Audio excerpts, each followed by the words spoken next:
Hello and welcome to my channel. For Christmas I got this tile bridge kit from Rolife.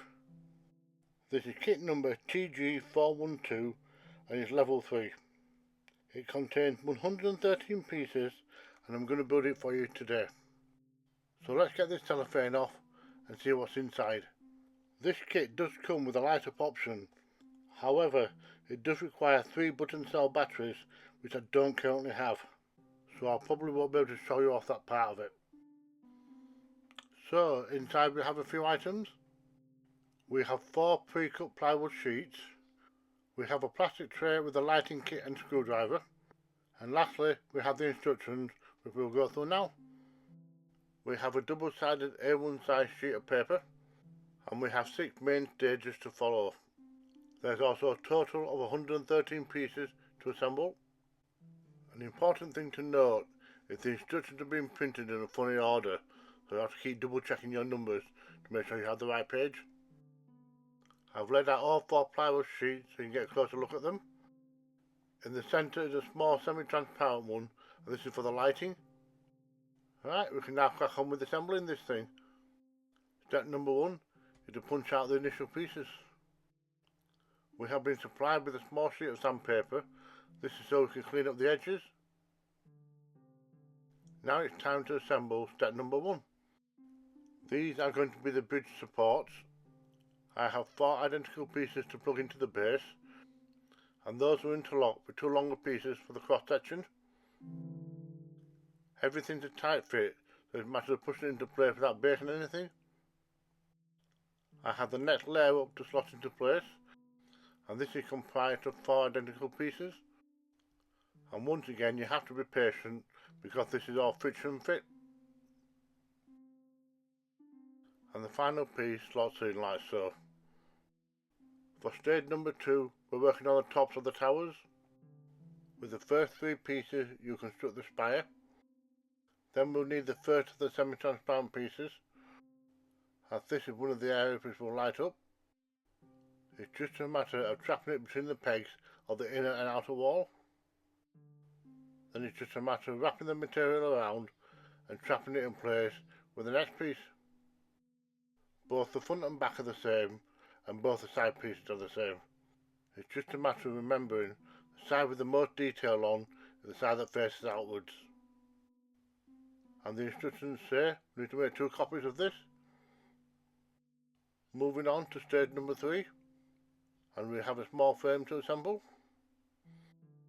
Plus we need to line up the next semi-transparent piece, and this again is wedged in place between the frame and the outer wall. And I think you can already tell that this is going to be wrapped around. After we follow the same process from the previous step, and slot in the relevant wall piece as we move around. And this is going to form the main body of the tower, which will also have a road running underneath it. You probably have noticed there's a gap between each panel. I have no idea why, I'm just following instructions. There are 2 sets of clasps which wrap around this tower. The longer ones go around the bottom half, and the shorter ones go around the top half. And this helps to keep everything together, like so. We need another one of these, so I'll build the next one up. And now we have a pair. Next we're going to work on the raised bridge. There are 2 structural pieces to go underneath and 2 which go above. The above pieces only need to be pushed halfway across for now. You'll understand why I won't be attached to the main bridge. I need another one of these, so I'll repeat the same process. Next I'm going to build the first half of the main bridge, and the first thing I need to do is build the box for the battery holder. I have to be careful with the wires and make sure they're threaded through the correct holes. Otherwise it means taking things apart and starting again. Now I'm assembling the internal core of the end pieces. There's only 3 parts to this and they cross over each other for added strength. Next I add onto that the shorter inner wall, and that can be attached onto the bridge. And after that I can push into place the larger outer wall. This one has 3 connection points, so it should go on nice and sturdy. And lastly, I have the 2 side walls to push into place. And that's that segment completed. The wire is dangling loose, but there's a quick fix for that, and that's by adding on this pair of brackets. It's then fed under the bridge and up through the circular hole. Then it's threaded through one of the tower pieces which we made earlier. Once the wire is nice and taut, the tower can be lined up and pushed into place, and it has 2 pegs at either side. And now I can have one of the raised bridge sections. It's hard to see from this angle, but there's a pair of pegs which slot into a pair of holes, and this will allow it to move up and down. But first we need to push the railings all the way to the end of the bridge, and this will help ensure nothing flies out of place. Now we have to make the opposing bridge section. This will be identical to the last one, except with no battery, and with no wires. You can see here that both sections are mirror opposites of each other. Next, the supports need slotting into place. There's one for the left and right side, and we also need to repeat the same process for the other bridge. And now both halves can be fastened together with this joining piece, and this sits on top of both towers. And we also need to make sure that the wire is threaded through. And now the wire needs to be threaded through different sections of the bridge. There's a certain sequence to this, so I'm following the instructions very closely. If you never intend to light this up, you can skip this process altogether. Even though I don't have the correct batteries at hand, I'm still including the process in the video. And the batteries, by the way, are the button cell type. You'll require 3 of them, and the code is AG13/LR44/L1154 1.5 volt. As you can see, it's just easier to do without. Then the end of the wire comes through the bottom of the tower and is secured underneath.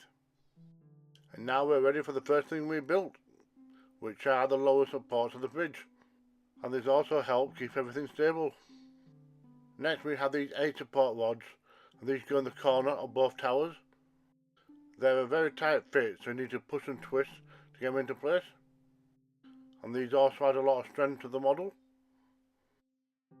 I now have 2 sets of railings to push into the middle section. The inner pair going first, followed by the outer pair. And the detailed sides always face outwards. Next, we can put the tops of the towers in place, and these will also hold all the adjoining pieces together, plus add plenty of additional strength to the structure. It does take a little while to get everything lined up before I can push it into place. These towers are missing their side pieces, so they get put on next. And once again I need to double check the details is on the outside. You can see a little bit clearer as I finish off the other side, and I have to give it a wiggle to get the tab to go into their slots. Next I need to slide on a pair of braces for the towers. You can see that every step now adds additional support. All that's left now is to add some decorational pieces, and these are all slotted on top of the spires. The larger ones I put on first and I push down as far as they'll go, and then the smaller ones rest near the top. And that's it, it's all done. Tower bridge is completed.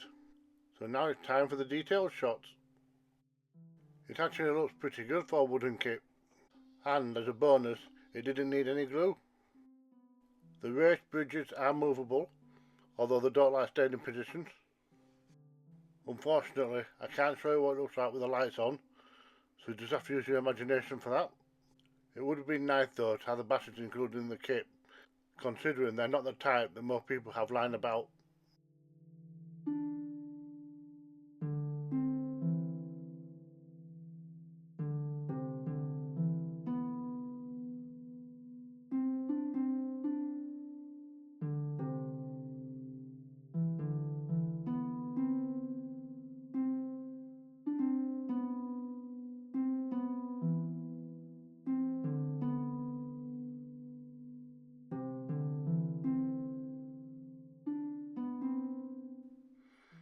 Thank you for watching.